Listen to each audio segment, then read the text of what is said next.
It's Friday, April 3rd in the Ukrainian capital. I'm Carrie Oderman with Kolomoisky's weekly wrap-up. There's plenty to talk about this week as both the International Monetary Fund's conditions took us a step closer to the first tranche of loans totaling almost $8 billion for Ukraine. This promises to help Ukraine in many ways, and Ukraine needs the help because, like the rest of the world, COVID-19 is being felt here as the government tightens restrictions on the public. We've got three guests today, all coming into my house because, like others, I'm working from home too. At Hormozka, the team is keeping you informed, spreading the news, but not spreading the virus.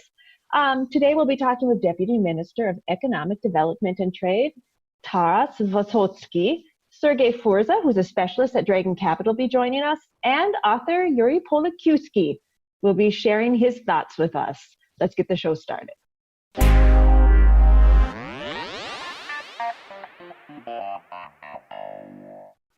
Today we're meeting with Sergey Furza. He's a specialist of sales of debt securities with Dragon Capital in Kiev.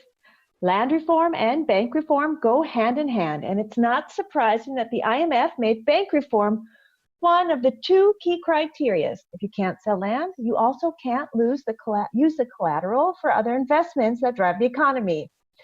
The Verkhovna Rada passed the first reading of a bill that makes it impossible for billionaire Ihor Kolomoisky to control PrivatBank again. Does how fast this happened show that President Volodymyr Zelenskyy has really parted ways with Ihor Kolomoisky? I don't think so, because currently there is another corruption scandal, and we see that now Kolomoisky and Zelenskyy staying on the one side. And in the Rada, when he was promoting this law, asking MPs to vote for them, he wasn't sound like a person who on the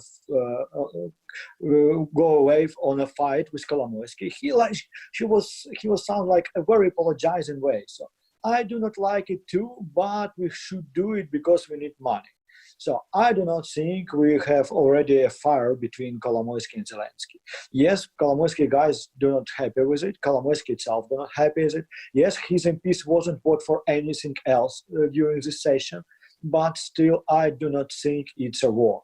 I think just one episode. During this episode, they're on the different sides. But as far as I see, Zelenskyy is still very close to Kolomoisky, and he still have no courage to fight against him. Let's talk about his closeness with Kolomoisky. There have been pictures in the media that the presidential administration met with a group of oligarchs when the extent of the corona crisis became clear. Do you think this was a good move?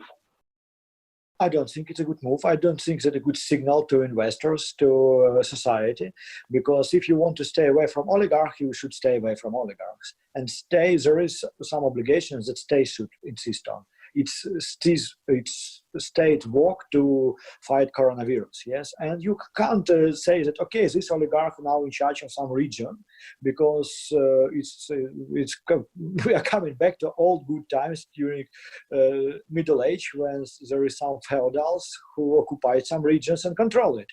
And do you remember these times of Ludovic XIV, for instance, when you're selling some places in the government even?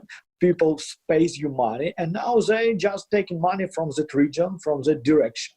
I think it look like that, just directly like that. And what we got after this meeting is Bakhmatyuk's guy called Igor Petrashka. He's also a former investment banker who working for Bakhmatyuk for 12 years, becoming a minister.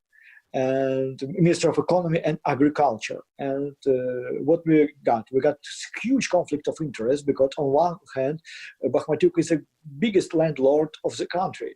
And when the guy of Bakhmatyuk became, for instance, head of agri-reform, head of agri-minister during agri-reform, I think it destroyed trust to this reform. And on the other hand, Bakhmatyuk now escaping and staying somewhere in Austria because he doesn't want to be to get to prison. And again, his guy became a minister. What signals do you say? Do you send it around? So I don't think it was a very good idea, but it's a role that Zelenskyy playing for last year. because we do remember when he was attacking, for instance, ArcelorMittal, the biggest direct investment to Ukraine. It was only one case of privatization in Ukraine, were proper privatization, fair privatization.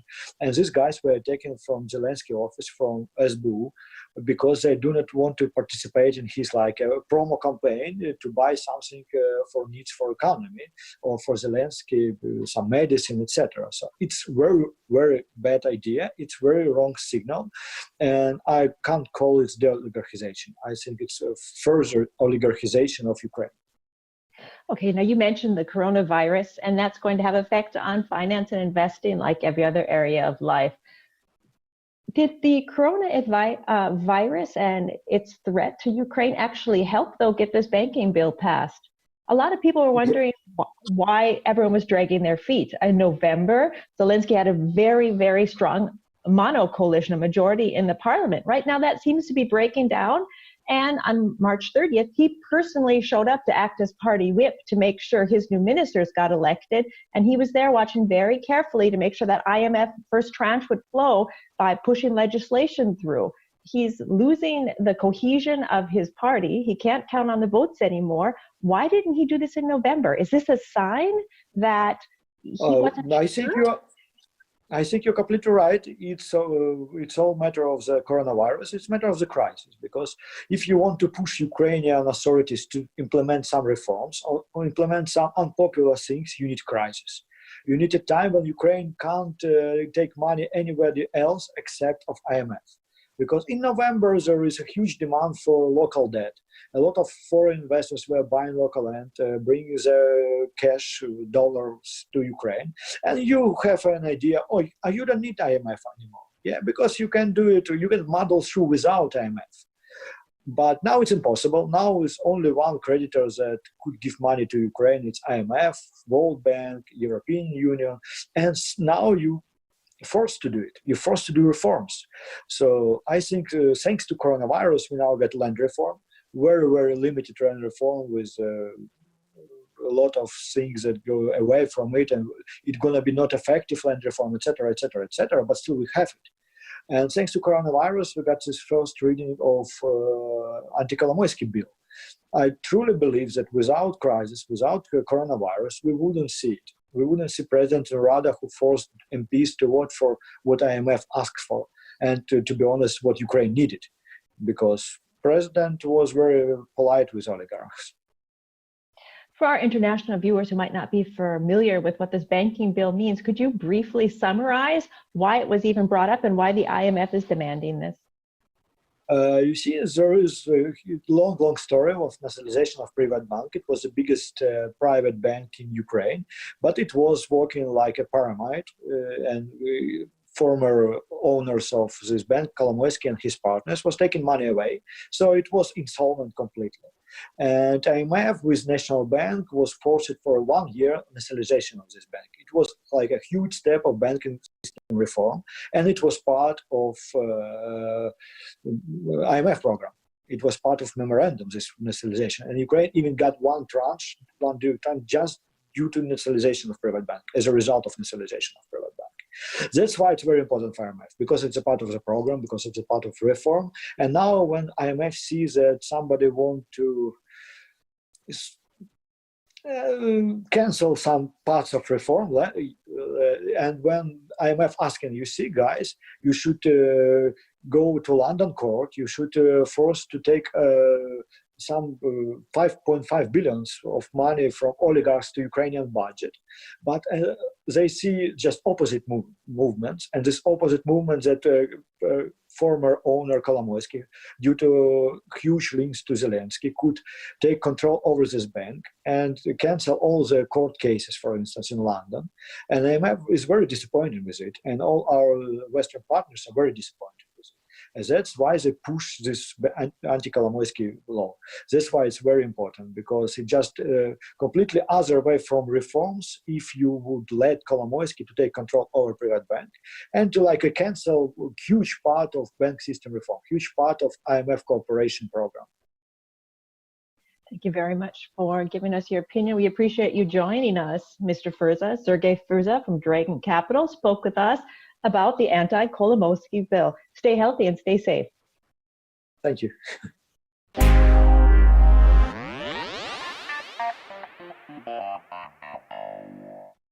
Ukraine's land reform. The right to buy and sell land was one of the key stipulations for the IMF's first tranche of their huge loan to flow to Ukraine.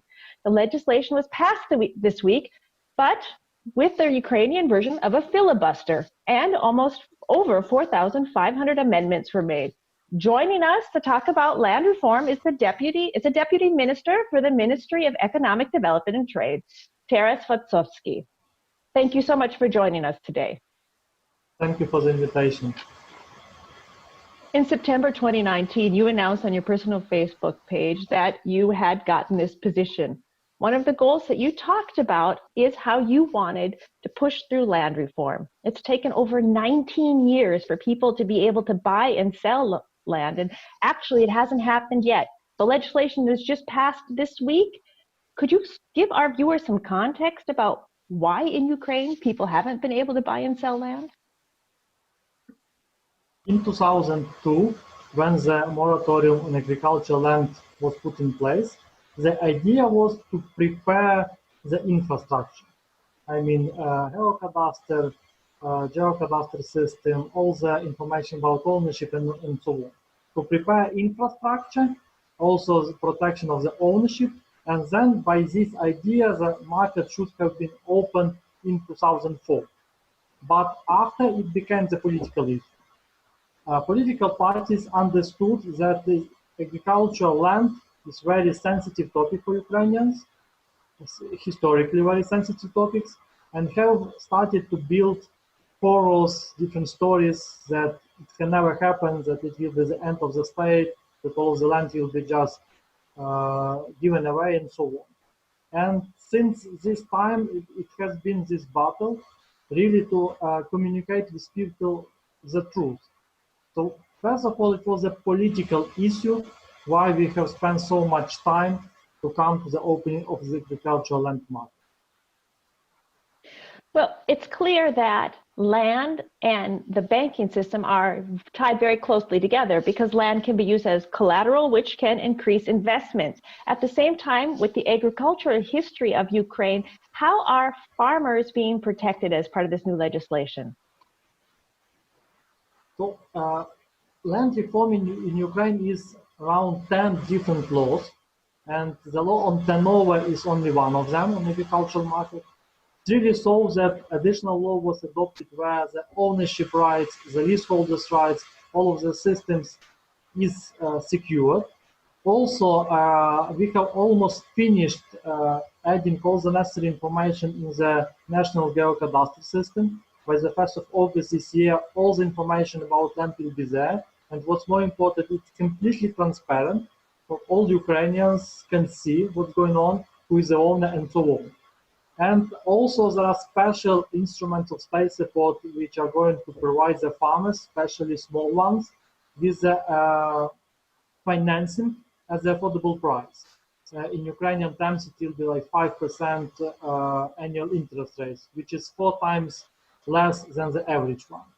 So all of these instruments are in place really to support, as you said, investment attraction, especially in the agriculture for Ukrainian farmers.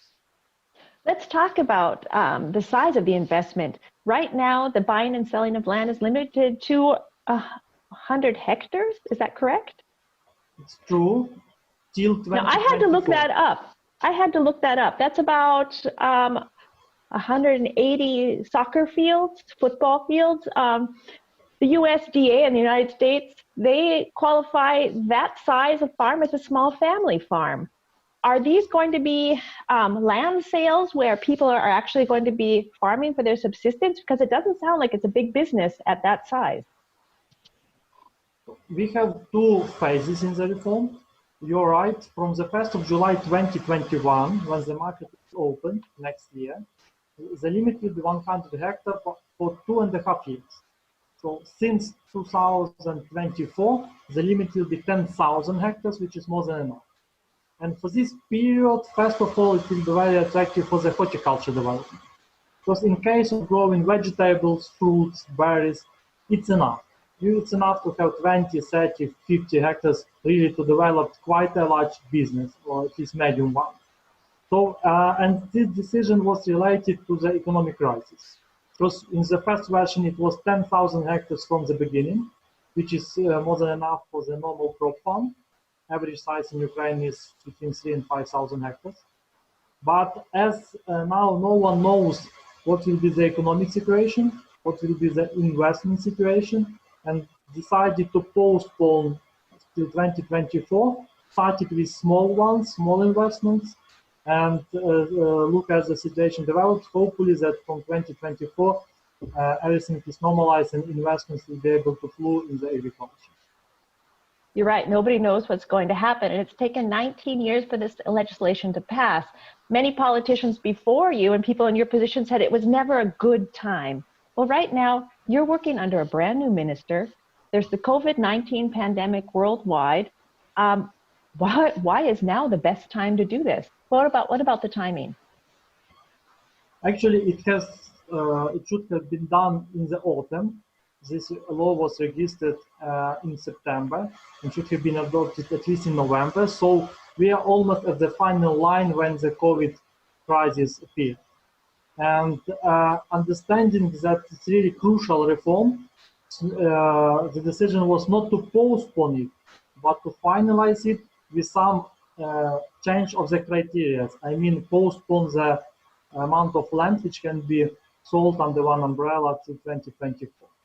Not to lose this chance, I mean to vote it politically, as all the amendments have been gone through and the decision should have been made. I imagine the IMF gave pretty clear criteria for what they were expecting with part of the land reform. This legislation had over 4,500 amendments, and it was a marathon session of Parliament. Does the land reform still meet the criteria of the IMF? We are currently discussing. So IMF, which relies on World Bank, because World Bank is the biggest supporter of land reform in Ukraine, have already announced the official position that they congratulate with this voting, but still are learning all the details. So we are actually having daily video calls discussing why it is the best solution for now and waiting for the official answer in the current day. Now, let's talk about disparities in income in Ukraine. There's going to be people that want to buy land and don't have finances available. There's going to be people that have a lot of finances available and are going to buy a lot of land in 2024. Let's look at the first group, people that want to buy land and don't have a lot of money.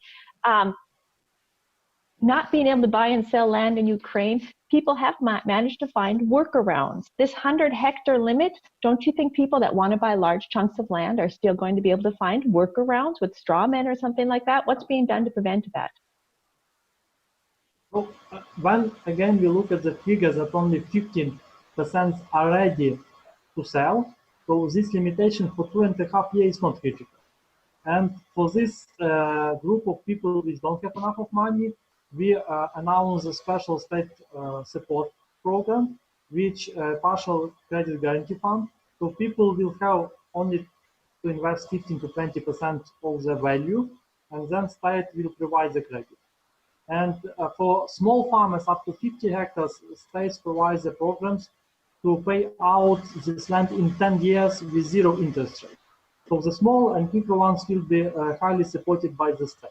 And to check the availability of investments, very important that all the transactions will be secured, can be done only through bank, so no cash, and the buyer should prove that the source of this money is legalized and all the taxes are paid, so it's not some speculative investment or something like this. After watching the legislation be processed, the bills finally passed, what are your ideas for the future of landowners in Ukraine? Well, we will have definitely two phases. First of all, from 2021, lots of small and micro businesses will be able to invest really a lot of people who have earned money living in the cities and want to start, especially in horticulture and animal production, some small businesses, they will do it. And from 2024, there will be the possibility to invest in long-term things like irrigation. We have really millions of hectares of land which should be irrigated, but no infrastructure there. In animal production, which has dropped 4 times since 1990s, and in other directions like processing, where the return on investments in 10, 15 years, you need the ownership in order to invest to be sure. So anyway will be the economic growth, but now it is quite, it will take time. So we have anticipated to start in 2020, but now understand that it will be really from 2024. But we will have 3 years really to get prepared, to learn all the lessons, if necessary to change some normative legislation, to adopt it, and really to keep investing from 2024. Thank you. That was Deputy Minister Taras Vatsovsky. Thank you for taking time and joining us today. Thank you for the invitation.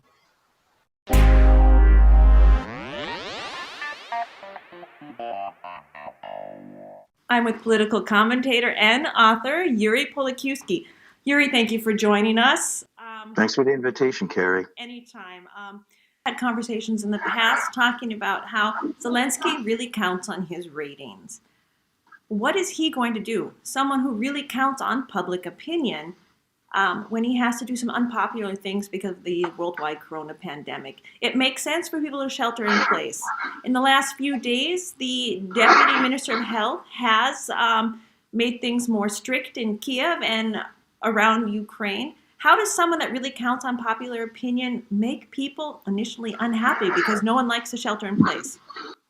Well, yes, the Achilles heel of the president is the fact that he wants to be liked, and ratings are important to him. There's no doubt about it. I was invited to a think tank in mid-November under the guise of bringing suggestions to the president, and at that meeting. Which I was not a participant, but mostly an observer, were the people from the presidential administration. And all they talked about was how do we increase or maintain the ratings of the president. So it was more of a PR preoccupation. When I left that meeting, I went for a walk and I bumped into a businessman from Donetsk, and he said to me, and this is how I would categorize it. We don't want the talking. We actually want to see things done.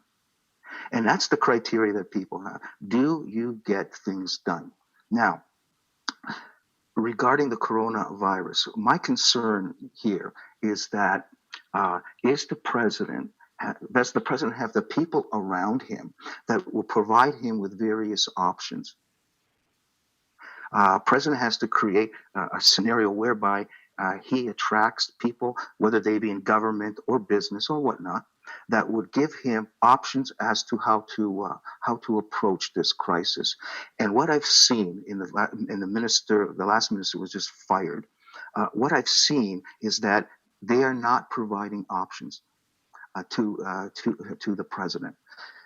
I want to say this: that what you're going to see now is not a healthcare matrix response to the corona crisis, but they're going to, because they're limited in their options and they are behind, they lack resources and so on, what you're going to see is a military or a police matrix here. So what they're going to do, and they've already moved to this, the cabinet just reported or just signed a decree yesterday, the day before, I believe, that said that we are going to shelter in place in quarantine and so on. So that is going to be the option. Basically, they're going to limit the movement of people to make sure that they are in their homes. So they want to suppress the spread of the virus.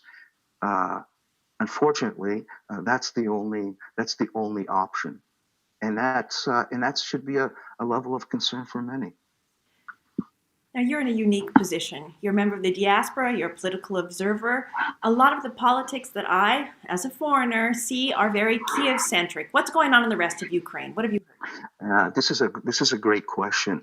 I have researched and talked to a number of people in the western, especially in the western provinces, and there's two things that come out. Number one, as I said, in Kiev, you find that the solutions that are being provided, or the services that are being provided, are very Kiev-centric. Simply put, people, and I talk to politicians and administrators. People are demanding help in coordination.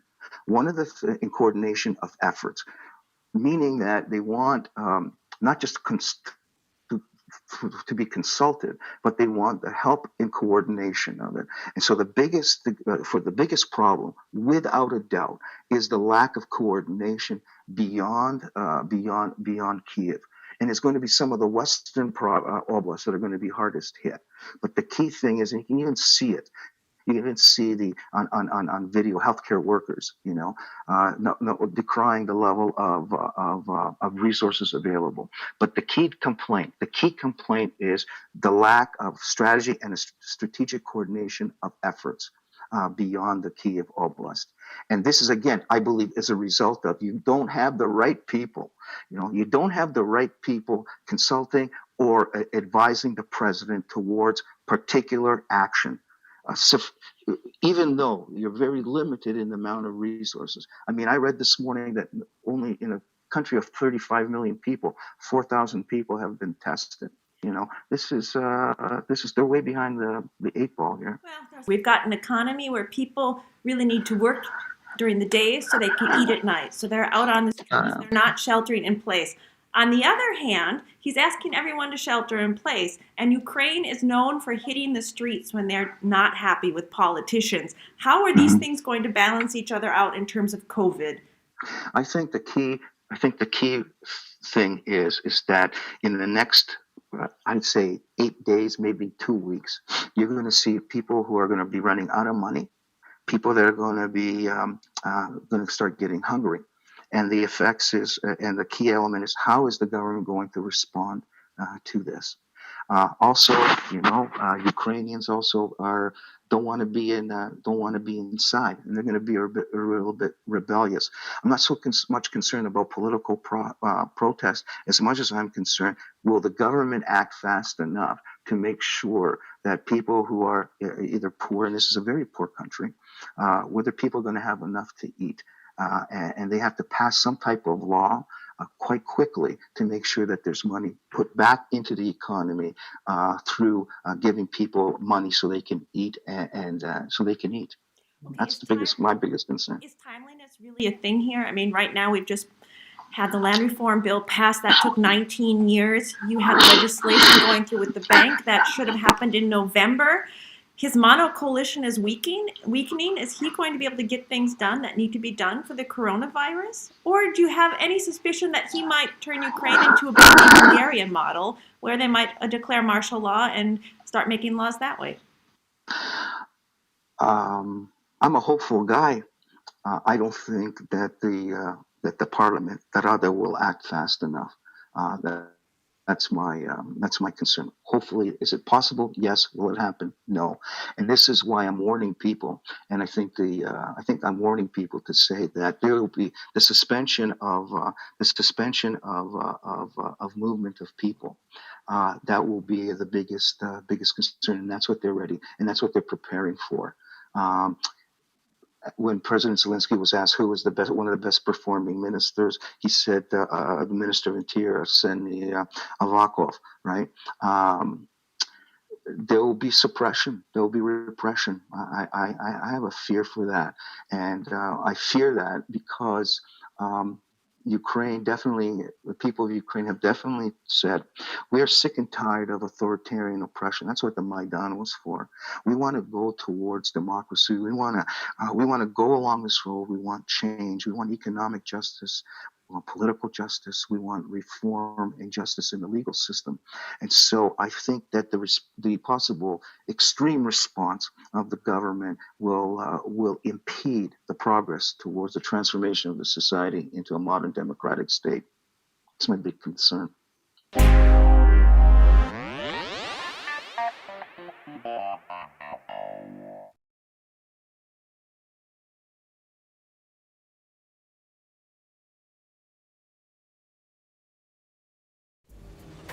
The European Court of Justice has ruled that Poland, Hungary, and Czechia breach their obligations under EU law by refusing to accept their share of 120,000 asylum seekers that had fled war in Iraq and Syria and arrived in Italy and Greece back in 2015.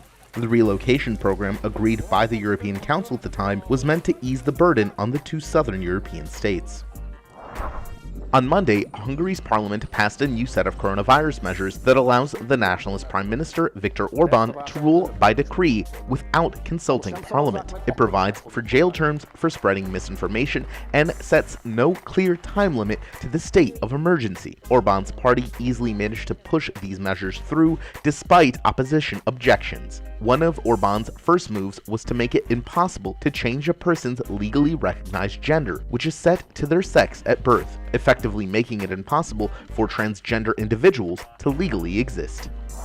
The head of Chechnya, Ramzan Kadyrov, has announced a strengthening of the quarantine regime and the introduction of a curfew since April 3rd for pedestrians and vehicles because of the coronavirus epidemic. There are 10 confirmed cases of the coronavirus in the region, which has become the first to introduce a curfew in Russia.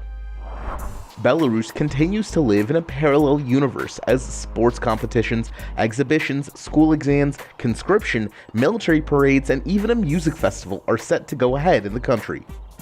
At the very least, President Alexander Lukashenko did not rule out that school holidays may be extended by another week due to the corona psychosis. Belarus officially has 304 confirmed cases of the infection, with 4 deaths. The Georgian government has implemented a curfew across the country that will last until April 21st. As of today, there are 148 cases of coronavirus infection recorded in Georgia, with 27 recoveries.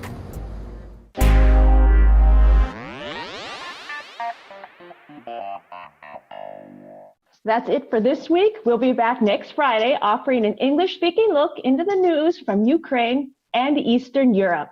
We're on Facebook, Twitter, YouTube, and we're here to inform. But we also would like to know what you're thinking. You have a question? Tweet it at us. I'm Carrie Oderman doing my job this week from home, and that's the week wrapped up. But wait, we're not done yet. As we've said in the past, the media landscape in Ukraine is changing. Harmatska provides news 24 hours a day, 7 days a week, for over 5 years now. Let's make sure news about Ukraine keeps coming from Ukraine. Here's how.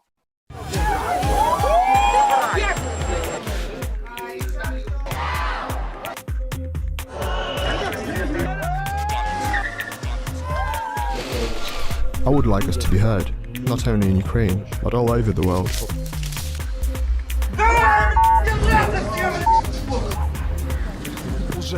No bread for 3 months. Not one, but look how many. There's bread here and there. You are going against the God. Of course, point number 1. Thanks for the invitation. When will this all end? The number of political prisoners has grown.